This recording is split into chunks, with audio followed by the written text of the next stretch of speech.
This is Trevor from History on the Move, and I'm here with my good friend Forrest. Forrest, take it away. Oh, well, thank you. We greatly appreciate the opportunity here to tell people about what we're doing with the Reading T-1 number 2100 steam locomotive and fill them in on some of the projects we're doing and the progress we've been making. Well, you gave the big ghost in the room away, which is what's sitting behind us here.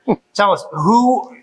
You can't tell us who owns it, but give us the story of how did it get from wherever it was to here. The Reading 2100 has a very interesting history with regard to how much it's traveled. It really is a well-traveled locomotive, although from the most part up on flat cars being moved around. Okay. But of course, it was built by the Reading Railroad back in 1945. September 11th is when it rolled out of the shops. Oh. And it ran and served as a freight locomotive, fast freight locomotive built for the war effort until about 1957 is when the Reading had pretty well wrapped up with steam.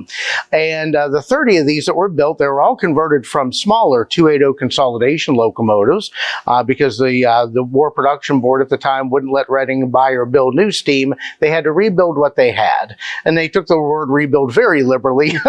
Yeah. Saved the firebox in the first boiler course, which is important because it has the steam dome that is stamped with the number like a VIN on your car. Oh, so to the federal government, it's still the same locomotive. Yes. And then the Reading basically turned around and built 30 hot rods, for lack of a better term. They bought new frames from Baldwin, put new tenders behind them, bigger driving wheels and such, and turned them into fast freight locomotives capable of 70 miles an hour. So yep, that is what they were able then to do in the shops. And they turned 30 of these out, building them clear into early 1947. So two years roughly. Basically 2 years. Okay. Basically 2 years. And they started with an additional order of 20 locomotives to be built by their own shops, with parts supplied by Baldwin.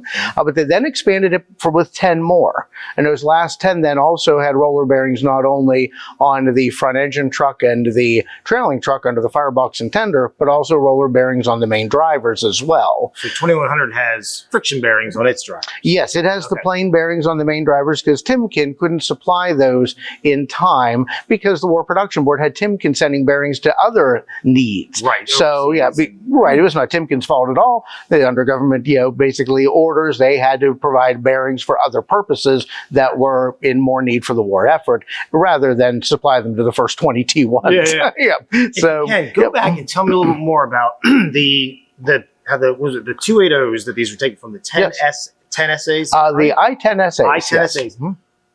I was looking at a picture in the book yesterday that was out there about, so you're saying the firebox and the first boiler course, which has the steam dome in it, came from the I-10 essays. Everything else was off the shelf, new, whatever term you want to use. Basically, yes. There were some other small parts, appliances, but for the most part, everything else was brand new. So, yeah, new cabs, new tenders, new frame, new driving wheels, trailing truck, of course, because the 280 didn't have one even. Yeah. Yep. The booster engines underneath to provide that, more horsepower, more tractive effort to get heavy trains started. So literally, and this was all scientifically engineered because even though they reused those old fireboxes, they were heavily modified with thermic siphons, to allow even more steaming capacity. So even those fireboxes were modified to bring them up to a more modern standard for a steam locomotive of that era and time. So they were scientifically engineered by Baldwin and the Reading folk. Yeah. And even though they used some parts from those I-10s, essays, really it was a newly engineered and designed locomotive from the ground up. So they really were loose with the word rebuild. Yes. As long as you keep the number, the government was happy, and that's all that mattered, apparently. Yeah. Wow, that's incredible. Yeah. And so after, if you go back to the little bit of history, after it left the Reading domain, if you will, Reading everyday service, let's pick up there. Where did it kind of go from there? Well, it's very interesting because out of the 30 that were built, 26 of them were eventually sold off for scrap, and of course cut up and then repurposed into other items. Right. But 4 of them, actually there's a 5th one, but 4 of them were in good shape to still operate. So the Reading, which had passenger cars that weren't being heavily used at the time, decided from 1959 to 1964 to create the Reading Rambles, which was a company, a corporate sponsored excursion. package, if you will, that was then put out to the public. And that ran very successfully using the locomotives to pull the trains, the 2124, which started it all and kicked it off in 1959. And then the 2100 was brought online to augment that, and in some cases double head for the bigger and heavier trains. I've seen photos of that. That's neat. Yes. That's really neat. And then when 2124's time for her 1472, what we call tube and flue time, had run out, they decided not to rebuild it, but instead bring 2102 then in for the second locomotive. So those are the three that pulled the Reading Rambles that the public really knows at that time. The 2101, which hadn't become famous yet, we'll get to that a little bit later, but the 2101 was held in reserve for backup power in case one of the other T1s failed or needed repairs and wasn't going to be able to make the trip. And then there was a fifth T1, number 2123, which most people don't know about, that was held for spare parts. So she was picked of her parts. They had to keep the other T1s running. So there were actually 5 that were part of the Rambles program, but the 3 that were known that the public saw and the press covered was 2100, 2102, and 2124. And 2124 being a batch of from the batch of the last 10 is roller bearing all the way. And then 2101 kept in reserve in case one of the others could not perform correct. And so where do we go from here? 2100 after the Rambles ceases in what, 64. October 1964, and actually 2100 pulled the very last Rambles train. So from a historical significance standpoint, she was the first one built, the last one to pull a passenger train on the Reading, and the last steam locomotive to leave the Reading property in 1967. And we have all those documents. And she was sold for scrap with 2101, but we all know there's a happy ending, actually. Right. The 2124 went to F. Nelson Blunt for his Steamtown collection up in Vermont at the time. And the 2102 was sold to Mr. Bill Benson. Heard that name. And because he's heavily known in the steam world, and then operated on with his company pulling excursions. So 2102 continued on in operation under Bill Benson for many, many years until, of course, she was acquired by the Reading and Northern Railroad and beautifully restored today.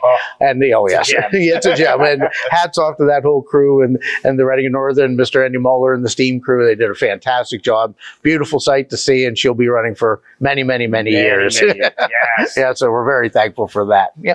But on the 2100, 1964, she went to Striggle's Scrap in Baltimore, Maryland. That is the company she was sold to her. And interestingly enough, what a lot of people don't realize is Mr. Striggle knew what he had in the steam locomotives. Now, naturally, he was a parts dealer and a scrap dealer, so he did what he needed to do to keep the business running. But he held on to the 2 Reading T1s and put them up for sale as complete locomotives. And as we know, for the B&O Museum, the 5300 and the 4500, also he held back. Beautiful locomotives, beautiful for sure, and historically significant as well in their own right. Those locomotives he held on to, knowing what he had and knowing that at some point they were going to be preserved. And hats off and the credit to him for all that. And what happened with the Freedom Train is the 4449 steam locomotive was the one selected to pull the American Freedom Train. And 30 days before the Freedom Train was to actually leave and go on its route, they were notified, Mr. Ross Rowland was notified, who was the founder of the Freedom Train, that the 4449 was too tall to come east of Chicago. It was not going to clear some of the bridges and tunnels. So they had to scramble and find other steam locomotives or locomotive. Well, he decided to buy the 2 T1s, and there's a reason why he bought both, down from Striggle's Scrap, which of course Mr. Striggle was very pleased, I'm sure, that they were going to go and be operational again, at least one of them. And he purchased those, and then they had to decide which one to restore. Because what a lot of people also don't realize is the locomotives were not complete. Between the 2 of them, they could build one complete one, but they themselves were missing a few parts here and there. So you combined forces, if you will. Combined forces, correct. And the boiler and firebox were just a little bit better in the 2101, so she got the nod for the restoration, with 2100 supplying the parts then as needed. So that is how the Freedom Train came to be. And then, of course, after that, the Chessie Steam Special, which ran. And again, 2100 still being the, quote, parts donor, organ donor, to keep the Chessie Steam Special operational. So this thing sat there and donated itself as such. Right? Yes, you basically you can see more parts missing as things. In the Navy, we call those hangar queens. There you go, yeah, hangar queens, and rightfully so, because whether you're restoring a car or keeping the planes in the air and such, you just need a source of parts. And yes, thankfully, virtually all the blueprints exist for these. They've been historically preserved, so you can have parts made, but it's very expensive to make them one or two at a time. And we know that. We've had to make some parts here, and that's fine. Thankfully, some companies have stepped up and donated or at very generous rates made parts for us, whereas they would have cost a lot more had they hit us with the full bill.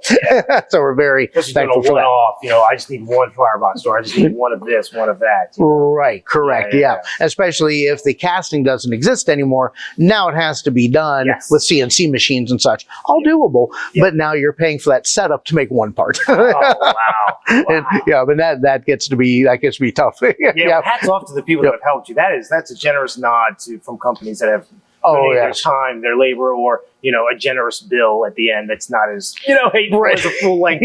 Or the bill just goes away. Or the bill just disappears, right? It disappears. So we're very appreciative of that. We want to always give recognition on our website when we're out talking to the public to those companies. So because they're part of what's making this happen.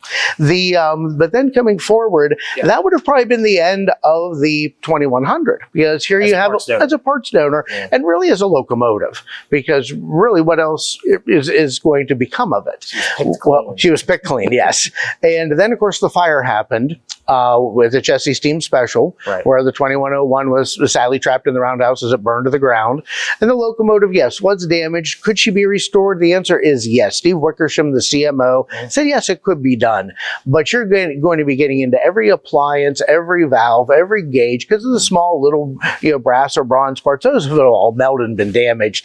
And of course, it made sense to get an even more modern locomotive than the CNO 614 at the time, all roller bearing. And if you're going to restore a locomotive from the wheels up, why not then pick the most modern one? So that, of course, made sense. And the 2101 AFT 1, American Freedom Train 1, then was painted back to that and painted up and put on display for the public, which is wonderful.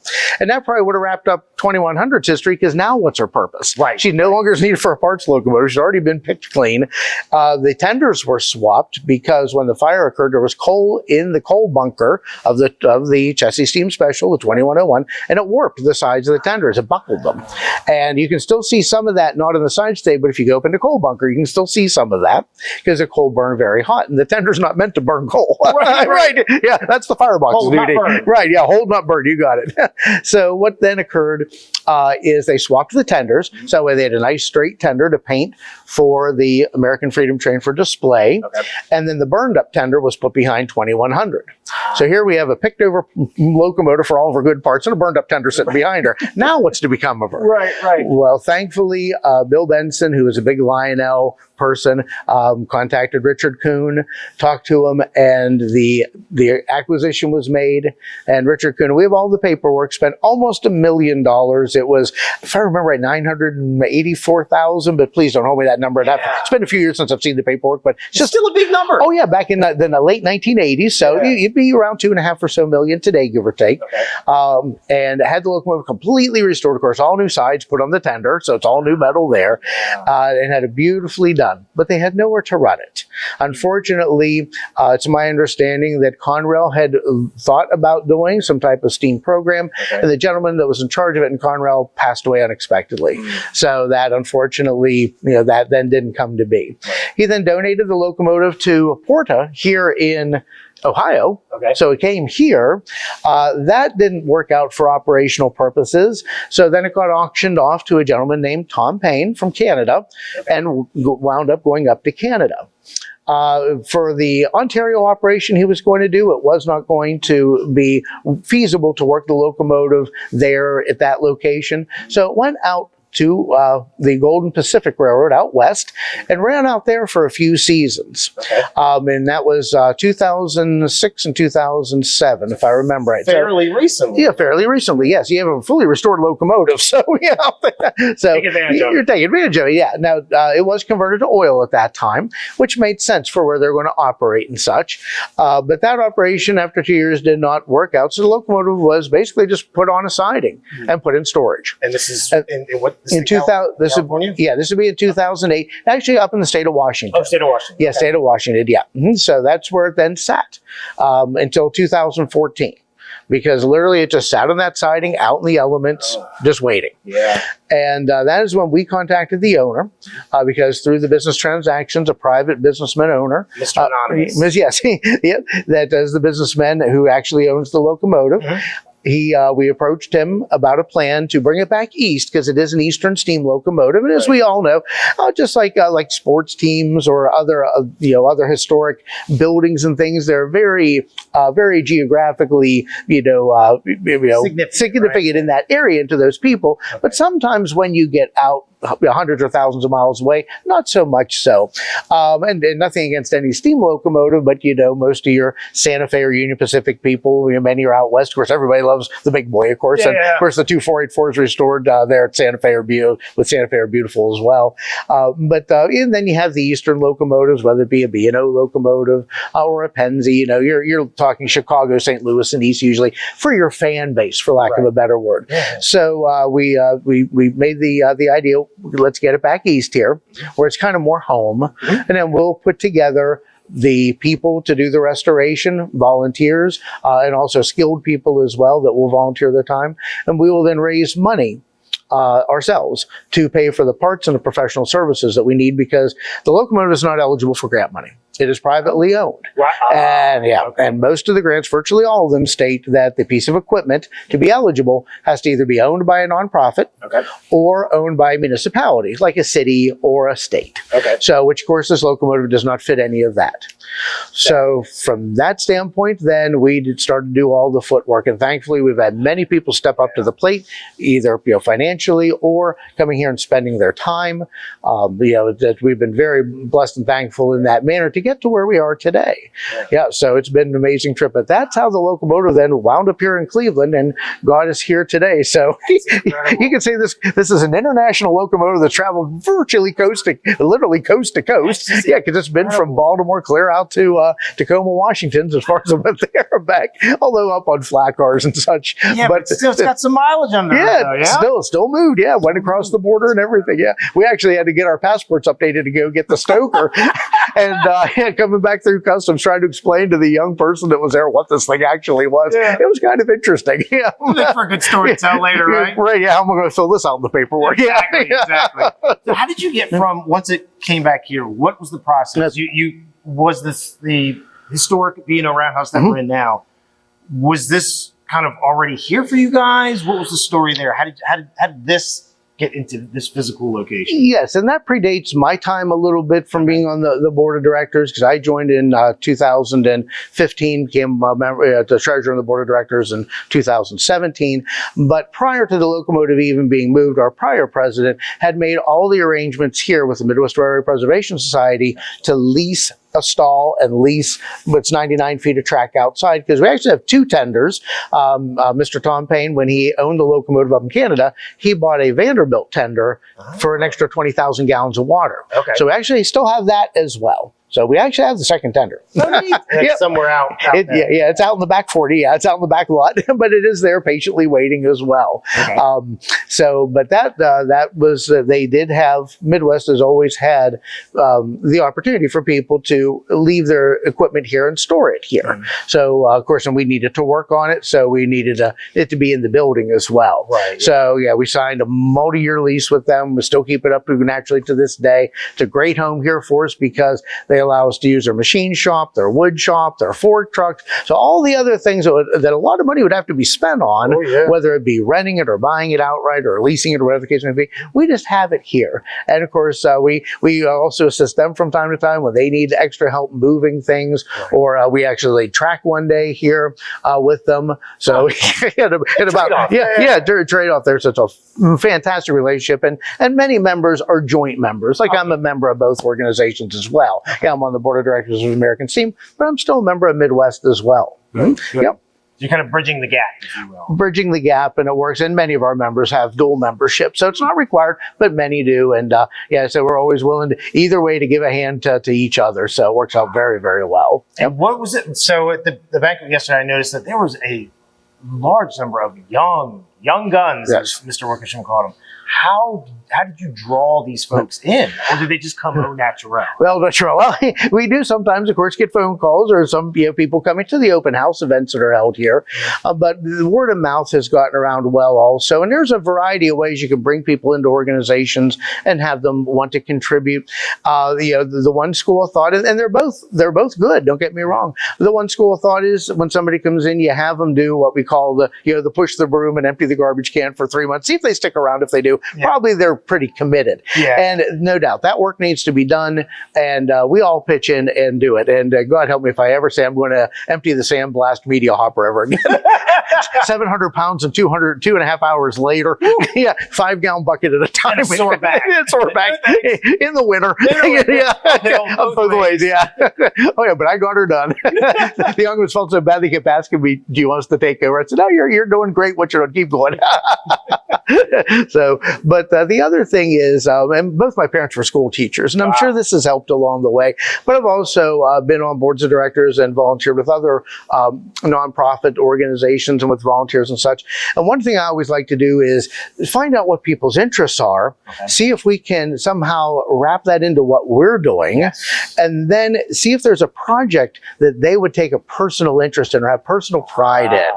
And then assign them to that. Okay. So that way they have something that I did this. I, quote, am the owner, I have ownership in this. Yes. And for me, it was the side sheets. Okay. I did with Gordon and some of our other members here a tremendous amount of work on the side sheets and such, preparing all the holes, getting the metal in and out, and all that. So that was my project.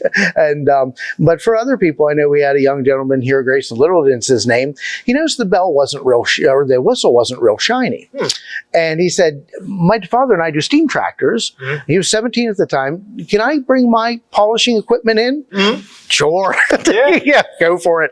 When he was done, you could have seen the reflection. You could have seen Italy from that far away. Wow. It was incredible. Fantastic. And then Gordon Hartstew, our crew chief, and I looked at each other and said, now we have to take the bell off the front that we just put back up a few weeks ago because it doesn't look anywhere near as good. And Grayson was so pleased and proud that we would, get the bell back off. Number one, because that thing's heavy. But then put it in his trust that your work, how you've done this beautifully, your work's now going to be out there for everybody to see on the front of the locomotive. And just doing those types of things. It doesn't have to be, of course, a project of that magnitude everybody sees, but they have ownership in something. And feel like a stakeholder. Right, feel like a stakeholder. And turn them loose and still give guidance, of course, but turn them loose and let them do. And you'll usually come out very surprised at what they can accomplish. And I've studied under some very good business people throughout my career, and I've learned that as well. That if you really put trust in people and you give them some guidance and then turn them loose a little bit, they'll usually come out 9 times out of 10 surprised you and do a heck of a great job. And then that just gets their enthusiasm more than they want to bring friends in. They want to bring family in. Yes. So yes. Law of attraction. The law of attraction, And when you hit that critical mass, then you start to have people coming in. And even for some of the toughest jobs, like our youngsters that went in the boiler, us, God bless them, because that saved us 2 years of fundraising. $150,000 if we would have had to pull those flues out, which we didn't, thankfully.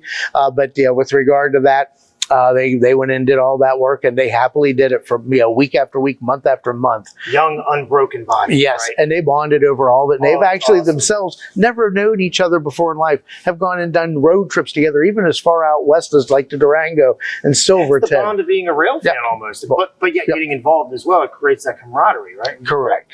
Would you say you've seen these kids kind of grow together? Oh, yes. You've seen them grow as people as well, people. Right? And they teamwork beautifully together, whether it's with us more seasoned veterans or amongst themselves. But they themselves want to bring other people in, and that's the attraction there. And don't get me wrong, there's sometimes we still have to clean out the media hopper or sweep the floor, but they also see all the board of directors doing it as well. Sure. We'll grab a broom, be right there with them. Lead by example. Lead by example, and that's worked out well. If you study different successful people in history, that's always come off very well to the people that are following. Yeah. So it sounds to me like 2100 is going to have itself a bright future. Yes, we first off, everything that needed to be taken care of in the locomotive, because she was a good solid locomotive, but everything now is where it needs to be. You know, so the things that were some repairs that were done in the past, today, you know it needs to be redone or brought up to a more modern standard, or something that, yes, it's fine, it would pass inspection, but it's probably going to be a problem. Like there was a place on a thermic siphon where you could tell where it had cracked and been welded over again and again and again and again. And although it stood a hydro, it's like, it's going to crack again. We all know it, it's coming. So we just cut it all out and put all new metal in, just things like that. So that way, I'm not saying that we're returning to like new condition, because we have many parts like the tires on the wheels, they're still good for another 40 or 50,000 miles. So we'll just keep using them. You know, we don't need to put brand new tires on that'll last us 200,000 miles. So we're still doing things like that, but especially in the firebox and boiler, we want that to be basically 100%, so we don't have to deal with little cracks or leaks here and just have it nickel and dime us, or worse yet, give us a problem during an excursion. And that adds downtime, and you don't want downtime. No, we definitely don't want that. We want people knowing that if they, when they're ready to have us come visit them, that the locomotive is going to perform as it should, reliably, of course, safely, naturally, and also then put on a great show for everyone involved. Now, if you could just talk about the conversion. You guys are still going to burn oil. Yes, that is correct. As previously, so no coal here. No coal here, and people question that, because when we brought the locomotive here to Cleveland, of course, we were going to switch it back to coal. We went to Canada to get the stoker. Now, we didn't put a whole lot of money into it because all that equipment was in very good shape. And mostly it was the auger that needed some welding work and such, for some cracks and such. But in the last year and a half, we've watched a change in the industry, and a couple of things have come to play. Number one, the coal in the old days, you could just dump it on the ground and scoop it up when you needed it. And the ash, you could just spread it around out in the rail yard or wherever, and it kind of became the ballast. Well, you can't do that anymore. That ship has sailed. That ship has not long sailed, but that ship has sailed. So today you have to have proper coal storage to make sure it doesn't drain into waterways and all that. And then on top of that, the ash, you have to, again, hold in containers and make sure it doesn't leach in anywhere with rainwater or any of that, and then have it removed from the property properly. Okay? So by the time you add all that up, your coal cost is now almost double. And because of all the logistics, not to mention the fact you have to get clamshell loaders or some type of conveyor system to get the coal up in the locomotive and all that. So logistically, it's also a big challenge, especially for traveling locomotives. Now, for places like the Reading and Northern, West Maryland, Scenic, Strasburg, naturally it makes sense for them to stay coal because they have all that infrastructure in place. It's already there, ready to go. The other thing that happened, and not that's been a problem here in the East, but out in the West, the wildland fires out there. And that is now becoming a concern in the East as well. Not that any have happened, but it's out there. So with regard to that, from a logistics standpoint, a cost standpoint, and to make sure that we're financially viable for many, many, many years in the future, we decided to convert the locomotive back to coal, not as was done before, but this time with all the scientific engineering behind it. With the company that we will be contracting with there to do all that work. You mean back to oil? Yeah, back to oil, correct. Men burning recycled oil, including vegetable oil, which, as we all know, burns very, very cleanly. So FMW will be doing all those engineering services and be the company that does that project for us. So it'll all be scientifically engineered, and we'll just sit back and make sure lunch is delivered on time for them. But also help them with getting things and taking measurements. But this will be their project. And Young Guns will learn a lot from that, I'm sure. We're all going to learn a lot from it, because it's never been done in a Wooten firebox. And that's not a concern, because these fireboxes were built to burn coal or anthracite, slow-burning coal.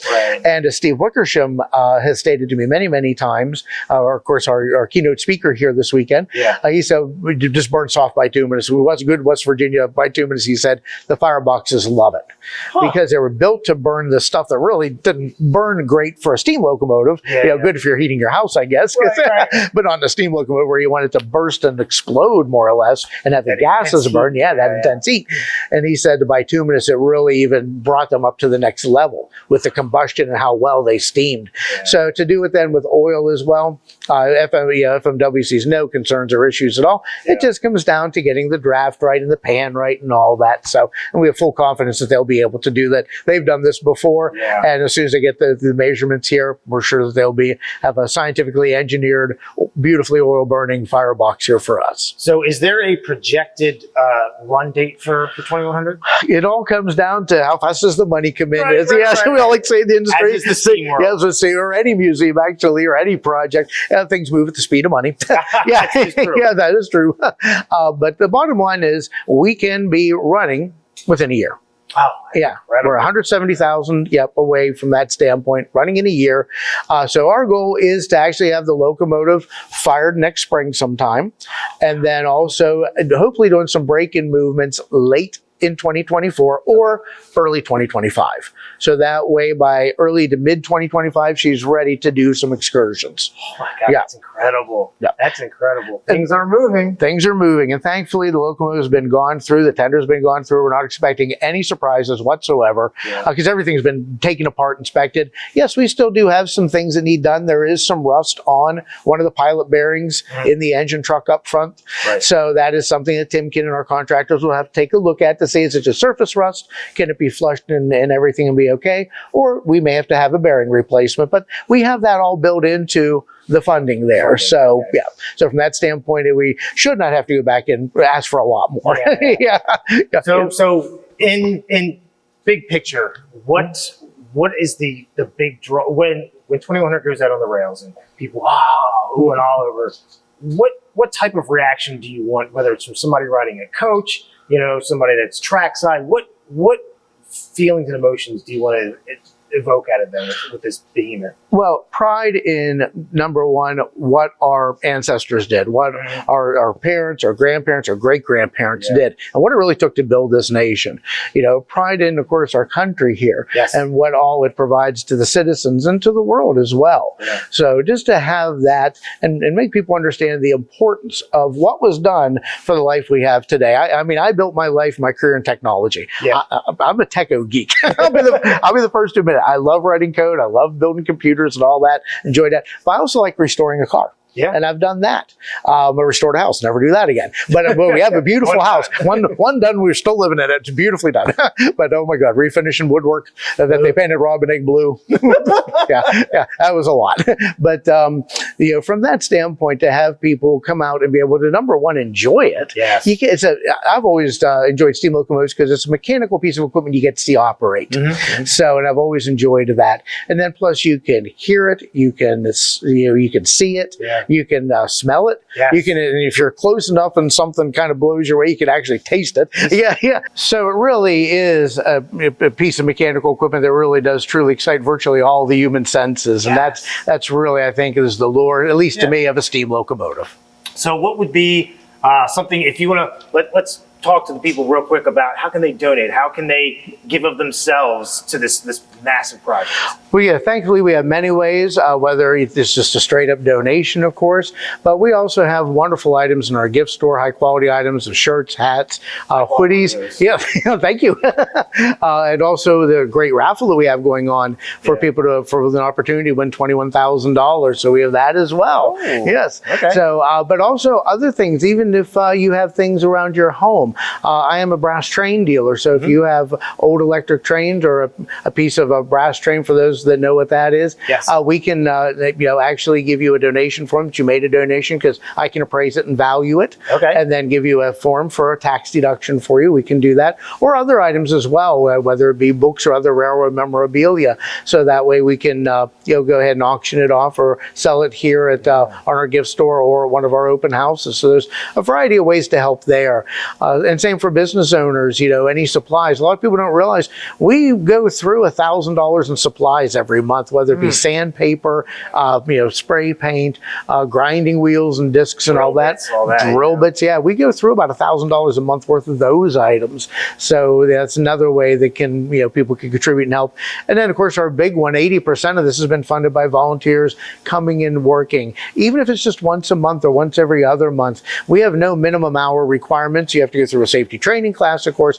It's just a few hours. And then have hard-toed boots and some work gloves. Yeah. We'll provide you the eye protection, the air protection, masks. I do recommend a hard hat, but it is not required. Okay. Yeah, unless you're up above the running board, because we follow all the OSHA guidelines and CSXs. We're on CSX property as well, so we follow all those rules, of course, for safety. So with regard to that, there's a variety of ways. Again, people can help, whether it's directly with cash or with a donation of some other item that we can then sell or auction off for the cause, or coming down and twirling a wrench, or doing administrative work. Yeah. And even just getting the word out, talking to anybody and everybody about what is being created here and revitalized here. The magic within. The magic within. Get the word out, because I was even at my granddaughter's school open house, and somebody noticed my hat, and they were not interested in train so much, but they said, my cousin is, he's really into it. Okay. And I always have business cards and brochures. Yeah, segue. Right there, the business card came out and said, contact me. And that gentleman is now a member and has also become part of the restoration crew. Oh, that's fun. That is fun. Well, hopefully we also get this, we can reach out to some of the like we were saying earlier, the young guns, the crowd out there that doesn't really, this is all new to them, and they can come out and really be a part of history as well. True, and see, contribute, and actually experience what their grandfathers, great grandfathers, and so on did. Their past family members. Yes. Fantastic. Well, kudos to you guys, and just again, many thanks for bringing History on the Move out here for this once in a lifetime, so we can see what you guys are doing and help spread the word. Yeah, well, thank you so very much. Great to have the opportunity here, and greatly appreciate it. Thank you, Forrest. Take care. Thank you.